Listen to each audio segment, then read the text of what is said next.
Le village du Bournat fête son 20e anniversaire. Je vous propose de découvrir, si vous ne le connaissiez pas déjà, ce parc d'attractions à la mode périgourdine. Faire partager sa passion, c'était l'objectif de Paul-Jean Souriau lorsqu'il a créé le village du Bournat il y a 20 ans. Il a chiné toute sa vie. Donc tout ce que vous voyez ici, il a accumulé dans des brocantes et chez des antiquaires.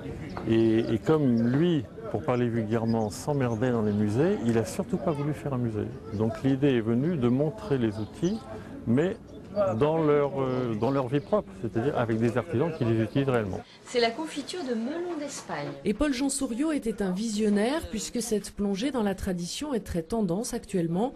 En 20 ans, le parc a évolué, il compte 50 salariés dont 9 permanents et a accueilli 2,5 millions de visiteurs. Et son directeur ne compte pas s'arrêter là. Il a été construit sur un principe presque d'écomusée, mais nous, depuis quelques années, on a déplacé ce concept-là vers un grand parc de loisirs à thème et on essaie de travailler énormément sur l'atmosphère que perçoivent les gens ici. Ce qui nous intéresse, effectivement, c'est que les gens passent un moment ici, hors du temps, en quelque sorte. C'est pas forcément cette systématique 1900, c'est à un moment donné que les gens se sentent portés par des ambiances, par des odeurs, par des bruits, par une douceur aussi, qui est liée aussi à la douceur périgourdine.